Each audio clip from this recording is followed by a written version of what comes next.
All right, class. First off, as always, good day. I'm glad you're here. So today we're going to talk about two major, huge battles in the Civil War, and they basically changed the tide of the war. Okay, they are extremely significant. Okay, so, oops, I think I put the wrong one. Hold on one second. All right, I'm sorry about that. I accidentally took us all the way to the very beginning. And we don't want that. So, the objective today, we're going to analyze the Battle of Vicksburg, and then we're going to examine the importance of Gettysburg. And then basically, we're going to create an argument on why Vicksburg and Gettysburg changed the tide of the war. Why were they so significant? Why were they so important? Okay, so let's go ahead and get to the warm up questions. Actually, warm up picture. All right. So here is your warm-up picture. The first question asks you, do you think these guys um, survived the battle? Now remember, these battles didn't just last a day. You know, a lot of them didn't. Some of them lasted several days. Some of them lasted months. You know, so remember, these guys are right here in the front line, as you can see. Do you think they survived? Do you think some of them, none of them, you know, a couple? What do you think? Okay. And the second question is, who do you think won based off this painting? Okay, so make a prediction. Um, Use the picture to kind of help you out. What do you think? Okay. So remember, the North, that's the Americans, that's the Union. So they have the American flag. They are in blue. The Confederates, the South, they have the other flag. They are in gray. That's the Confederate flag. Okay, so based off what you see in this picture, this painting, I should say, who do you think won? The North, which is again with the American flag, or the Confederates, which are the other group? Okay, so as you're writing right now, um, pause the video because we're going to move on to the notes in three, two, one. All right, the first one we're going to talk about is the Siege of Vicksburg. All right, now it started May 18th and ended July 4th, 1863. Yes, you are seeing that right. This particular battle lasted almost 2 months. Okay, now where it happened was in Vicksburg, Mississippi, which is in the south. Okay, um, this is the exact coordinates of Vicksburg. So if you were to go to Google Earth and input these coordinates in the computer, it will take you this is right to Vicksburg, where the city is and where this battle happened. Okay. Now, the Union, the North, their leader was none other than Ulysses S. Grant. Now, Grant is not the major general, the top general for the Union just yet. I think he is a major general, so he's pretty up there, but he's not the top general just yet. On the other side, the Confederates, the South, was John C. Pemberton. Okay, now these numbers, this is the outcome. There's going to be a couple numbers that jump out at you.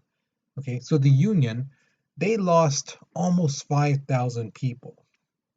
The Confederates, they lost 32,000 people. Okay, within those almost 2 months. Um, the Union had almost 4,000 people injured. The Confederates had about half of that, so almost 2,000. Now here's where the numbers kind of like jump out. The Union only had 164 people who were either captured or went missing, but the Confederates, they had 29,620 people captured. Nobody went missing. They were all captured. And we're going to get into that in a second. How did so many people get captured? Okay, that's what is so interesting about this story. Okay, Okay, so here's what happened. If you remember, I was telling you from previous lessons how at the beginning of the war, the South was winning. They're kicking the crap out of the North, just basically just doing what they want with them. And then what happened at the Battle of New Orleans and the Battle of Antietam, the North started winning some matches. Well, now we get to the point where the North is now winning. And Major General Grant, which is the guy with the hat right there against the pole, that's Ulysses S. Grant. He is kicking this guy, Pemberton. He's just kicking around all Mississippi. It's from one place to another to another. The guy is just getting beat. He has no answer on how to defeat Grant. Okay, now remember I told you some like a couple months ago. Remember, Grant was one of those students at West Point who wasn't that great. He would show up late to meetings. He wouldn't be all cleaned up. He'd just be whatever. He graduated, but at the bottom of his class. And not many people thought much of him. But in this war, he is showing his true genius. He's showing people that, he is the man. Okay. So what happens is Pemberton, which is again the guy over here to the side, he goes to the town of Vicksburg. Now, Vicksburg is basically like a fortress. They have good high walls, lots of cannons, things like that. To their backs, they have the Mississippi River. Okay. And basically, Grant kind of knows, hey, if you attack Vicksburg, it's kind of like a suicide mission because those walls are really good. And the fence, the cannons, all that stuff, they're pretty darn good too. So Grant's like, okay, we they went inside there, we got to get them. So what he does is he starts attacking at certain areas. Um, it doesn't work. They don't punch through. So what he does is says, you know what? Instead of attacking this area, why don't we surround them? You know, and there they try several attacks, but they weren't successful. Okay, but here's where things get a little bit good news for the North. Remember, I told you at the Battle of New Orleans that the Union controlled the Mississippi because at the mouth, going towards the Gulf of Mexico, some of that's where the Union could bring in ships to the Mississippi River. That's what they did. So they had plenty of ships. And as you're going to see in this map in a second, excuse me, um, they had them. Okay. So keep that in mind because I'm going to show you the map right now. So the picture on the left, that's originally what Grant was doing, attacking here, a little bit here, you know, focusing on basically like 2, 3 areas, and it wasn't working. So then he did this other part, which was surrounding all the areas. Okay. This is what Grant does. Now, again, remember, the Mississippi River, if you look at the map, is where the ships are. So they're bombing that way, right? Towards Vicksburg. Then the people in blue, they are bombing that way. So in that area where there's red, that section, they're getting bombed like crazy. And as you can see, um, they're surrounded. Okay. So here's your first question. What would you do in this situation? Would you continue to attack one area, keep attacking, and keep attacking to kind of see if there's a break, see if you can bust through that shell, and then you can go through, you know? Or would you surround them and basically look for a weak point? Which one do you think is smarter? Which one would you do? Which one would you suggest? Okay, and then why did you choose that one? So again, if you decide, you know what, focus on 1 or 2 areas and just, give it your all, and then you might make a crack and then you can just go through. or surround them and look for a weak point. So which one do you think is best? Okay, so go ahead, write your response. Okay, but pause the video because we're moving on in 3, 2, 1. All right, so here's the thing. The Confederates, the Southern people, were trapped in Vicksburg and they were running out of supplies. Not only um, cannonballs and gunpowder and stuff like that, they were also running out of food and water. Okay, now supplies did try to come through the Mississippi River, but like I told you, the North had ships there, so they just turned a couple ships around and started attacking those. Some of them tried to come through land, and those guys who were surrounding them just said, you know, hey, look at there's some wagons coming, so let's attack them, and they did. So no supplies were coming in, and you have to remember too, there was no airplanes at this time. Okay, um, yes, I was asked that several years ago if why they just drop supplies from an airplane because airplanes weren't invented yet. Yeah, so no. Okay. Now, the thing is, things got really bad in that area in Vicksburg. Basically, the food started running out, and some of the soldiers tried stealing food from the citizens. Remember, there's people in these towns. It wasn't like the people left. You know, these are their homes and things like that. And that's one of the bad things about this type of war is that innocent people are caught in the crossfire.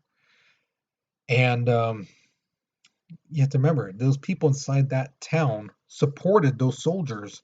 You know, they wanted slavery to stick around, but now those soldiers are stuck and they need food and they're trying to steal it from the people. Um, Even some of the stuff I read in, books and things like that, some of the soldiers noticed, there's no more dogs barking. Remember earlier, like a couple weeks ago, there was a bunch of dogs barking? You don't hear any now. And have you noticed there's no horses? Because the soldiers killed and ate the dogs and horses. A student Ed asked me in a previous class, did they eat like rats and things like that? I don't know. Maybe. I'm sure they caught and killed whatever they could and ate that because, again, food was scarce. Okay. So the thing is, Pemberton's like, okay, we're running out of everything. My men are starving. So basically, he tells Grant, hey, we want to surrender. Okay, but if we surrender, you got to take care of my men. And Grant's like, okay, well, how many men you got? And Pemberton goes, um, I got 24,000. And Grant's like, are you kidding me? 24,000? You know, we got like 5,000 of your dudes already. And you want us to basically take care and capture 24,000? So 29,000 people in total? Dude, you're nuts. That's ridiculous. And he knew they couldn't do it. They if they did, they did have food, extra food and water and things like that, but not enough to take care of 29,000 soldiers and take them to a prison camp. No, no. So what Grant said was, okay, he goes, I got an idea. Um, we'll accept your surrender. When you guys come out, we want you to put your guns down, right? Turn them in, turn all of your weapons, every weapon. We'll give you some food, some water, and I'll grant you parole.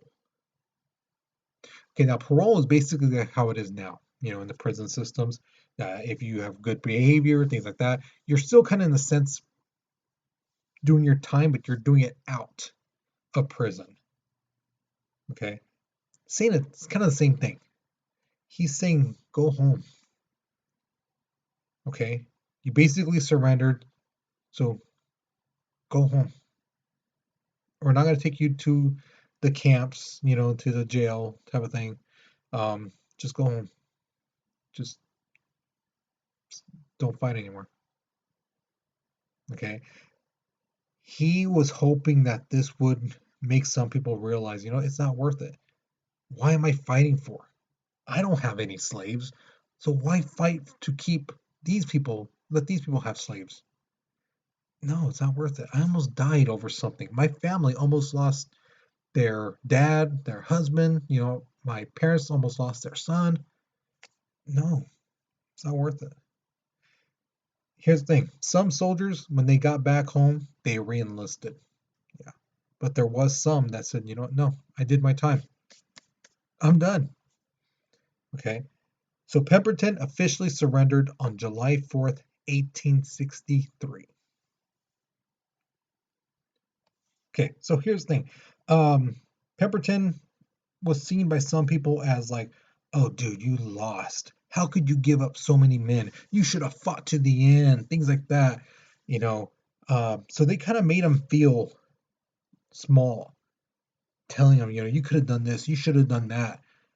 But then there were some people who were like, in your situation, I don't blame you. You were in a hard situation, and you know, I think you did the right thing. So my question to you is, what do you think? Should he feel ashamed for surrendering to Grant, or should he not? And tell me why. Why do you think he should or shouldn't feel ashamed for surrendering under that condition and stuff like that? Okay. So pause the video, give your response, and we're gonna move on to the next part in 3, 2, 1. Okay. So Vicksburg basically took 2 months. The Battle of Gettysburg basically took like 3 days. Okay. Gettysburg is in Pennsylvania, which is in the north. Okay. The Union leader was Major General George Meade. The Confederate leader was the great and powerful General Robert E. Lee. Now remember, from previous lessons, like I told you, Lee is the soldier. He is the top man. He graduated from West Point, first in his class, first one to ever never make a mistake in all his time there. He's the top man. You're gonna see what happens. Okay, so here's the outcome. Union, they lost 3,000 men. Confederates lost almost 4,000 men. Here's where the big numbers pop up. The Union had 14,000 wounded men. The Confederates had 18,000 wounded men. And for the Union and Confederates, about 5,000 um, either got captured or went missing. Okay, so one of the previous lessons I was telling you how Lee tried to attack the North and lost at the Battle of Antietam. Okay, that was a humiliating defeat for him. Okay, so now he wants another attempt. He's like, you know what? Instead of going to Maryland, I'm going to go to Pennsylvania for two reasons, right? One was to invade the North, right? Get a foothold in the North. The second one is to basically get farmland, because in the South, the crops are being destroyed. People are not really working in the fields because of the war, you know, and they need food. So he's like, we'll just invade the North, take over some farmland, and take their crops and then send it back south. Now, another part of the North, especially Pennsylvania, is he wanted to hit the big parts, specifically Harrisburg, but more importantly, Philadelphia. Because you have to remember, Philadelphia was originally our nation's capital. And if you attack Philadelphia, you take that town. That's basically the heart of the North. That's a city, a symbol of freedom, you know. So he figured if we take that city, they're going to be hurt. their momentum, their spirit is going to go down because we took a city that's very important to them. But before he could get there, the Union troops met him at the city of Gettysburg. Okay, so here it goes. It goes in order. Okay, day 1, day 2, day 3. Okay, first day, the North is in blue, the South is in red. Okay, the Northern people, they met up with the Union, or the Union met up with the Confederates just north of Gettysburg, but the South was charging at them, and basically they pushed them down through the city of Gettysburg. Okay, so the second day, they're now south of the city of Gettysburg, and as you can see, the South, is attacking hard. The North is holding their position, but as you can see, they're kind of broken up a little bit. And then the third day, they basically said instead of holding strong in 3 different spots, let's unite. And that's what they did. They united, and which takes us to this last map. Okay. Okay, so the question asks you, judging from the map, who do you think won the battle? The North, which is the blue lines, or the South, which is the red lines? And why do you think this? Okay, so what I would suggest is you go back a couple seconds, maybe like a minute or so, and look at the map again and tell me what you think. Okay, so hopefully you've done that by now because we're going to move on in 3, 2, 1. All right, so basically day 1's like I told you, day 2, same thing. Now remember I told you in day 2 they were strong, but they were in 3 different sections, and I said that they said basically we need to connect.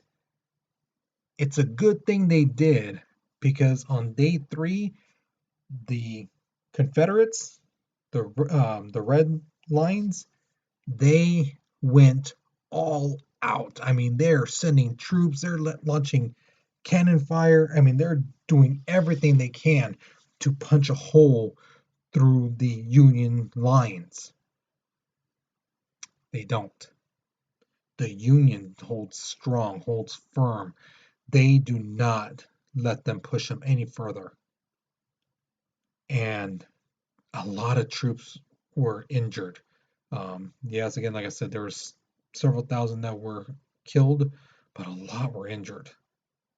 And basically, Lee's like, this isn't working, and so he starts pulling back his men once he hears how many soldiers are being lost. Okay, so then he retreats back to Virginia. This is the second time he's attempted to take the North, and he got fought back. So now the North is like, he's supposed to be this bigger than life man, the smart general, things like that. We beat him back twice. Maybe he's not as as smart as we think he is. Maybe he's just hyped up a little too much. Maybe he's too old. There's a lot of people starting to think things, but the thing is, they know they can beat him, and now they have that momentum. They have that confidence that they can now win this. And when Lee surrendered, or just say when he retreated, it just so happened to be July 4th, 1863, the same day that Vicksburg was won. So here's your exit ticket question. Remember, pick just one. Do you think letting the enemy soldiers go on parole was a smart idea? Do you think that was smart? Yes or no, and why? Why do you think that? The next one is, which of the 2 battles, Vicksburg or Gettysburg, do you think was more important to the North? Winning a battle in the South, you know, and basically capturing 29,000 soldiers, or winning a battle in the north and stopping the great General Lee from, taking over a section of the north? Yeah. So which one do you think was more important to them? And the last one is one I was asked by one of my neighbor's kids, because I told them about the food thing, how it was getting low, and they were asking, do you think they would have ate other people, like people who died, things like that? And I was like, cannibalism? I was like, I don't know. I don't know. So I was like, that's a question. I have no idea. So I gave it to you guys. Um, do you think the Confederate soldiers would have gone to cannibalism if their leader didn't surrender? Or do you think they would have been like, you know what? I'm starving. I'm gonna surrender. I don't care what you guys do. You can shoot me. I'm gonna starve, and I don't want to starve. So do you think they would have surrendered on their own? Do you think they would have, gone to cannibalism? What do you think? Okay. So again, pick one and um, give your answer. Okay. So that's it for this lesson. Hopefully you learned something new. Hopefully you enjoyed it. Okay.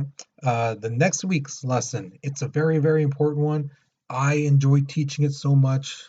So hopefully you guys are able to be in class to hear it. And if you can't, be sure to watch the lecture video, because again, it's one of those lessons I teach every time I can when we talk about the Civil War, because it is, to me, vitally important. Okay. So you guys take care, be safe. I'll see you guys later.